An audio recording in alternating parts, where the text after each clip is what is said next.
In the year 1960, as the entire world gazed up at the stars, dreaming of space, two men were quietly preparing for a journey far more dangerous. They weren't going up.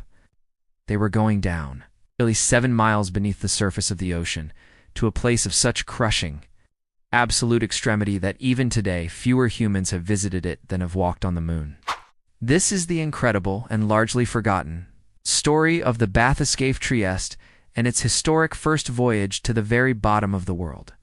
So what exactly is the Mariana Trench? It's located in the western Pacific Ocean.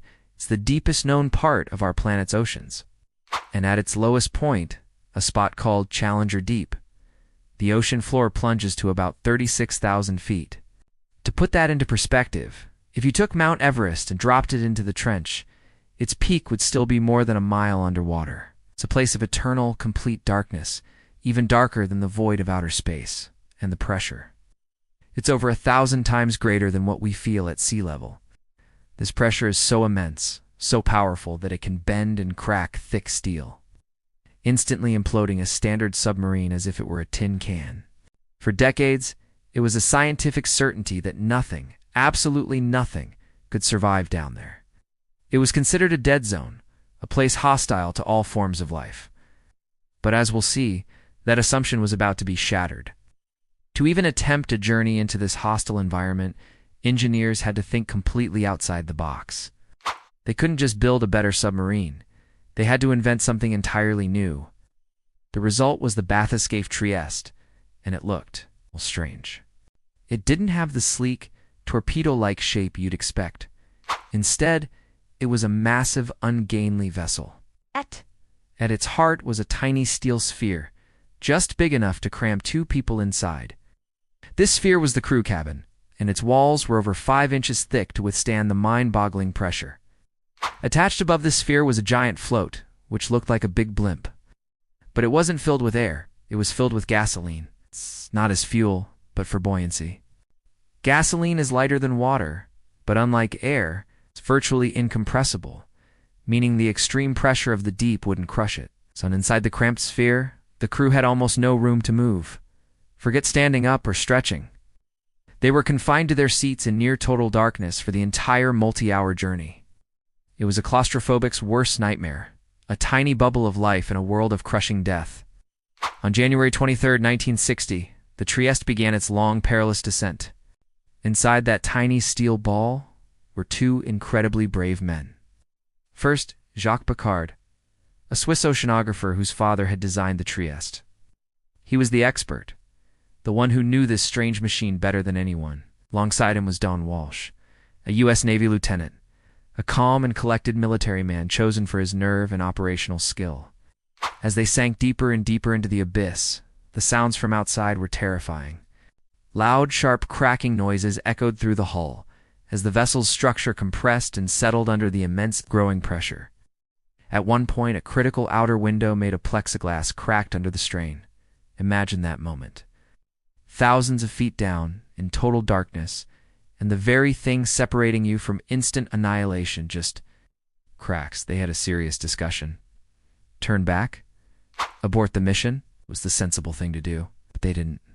They trusted their engineering, they trusted their nerve, and they kept going. Down. The descent into darkness felt like an eternity. It took nearly 5 hours to reach the bottom. In the first few hundred feet, the familiar sunlight from the surface faded, replaced by a twilight blue, and then absolute black. Their radio contact with the support ship above became patchy, then faded out completely. They were utterly alone. The temperature inside their tiny sphere dropped, the cold of the deep seeping through the thick steel. It was a slow, tense, and chilling journey into another world.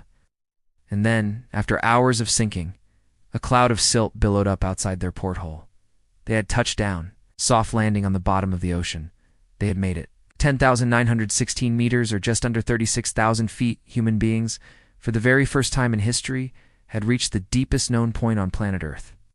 Against all expectations, and against all scientific predictions of the time, what they saw next changed biology forever. Peering out of the small porthole, using the Trieste's powerful lights to cut through the silt and darkness, Piccard and Walsh reported seeing life. They clearly saw what they described as a flatfish, something resembling a sole or a flounder, swimming slowly along the ocean floor. This single observation was revolutionary. It proved unequivocally that complex vertebrate life could not only survive, but thrive under the kind of extreme pressure that scientists had long believed would make life impossible.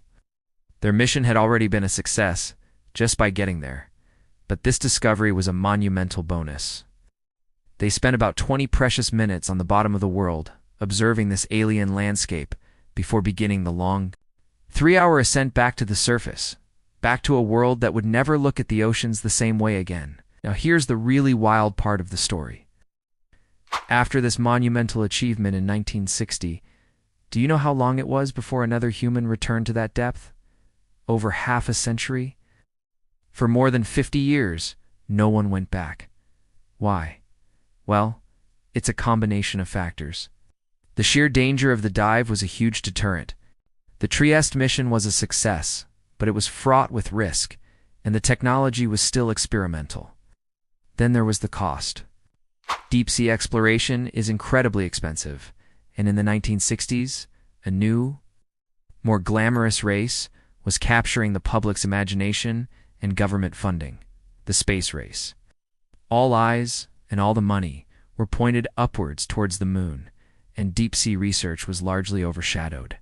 It was until 2012 that filmmaker and explorer James Cameron made a solo dive in his own custom-built submersible, becoming only the third human being in history to ever reach Challenger Deep.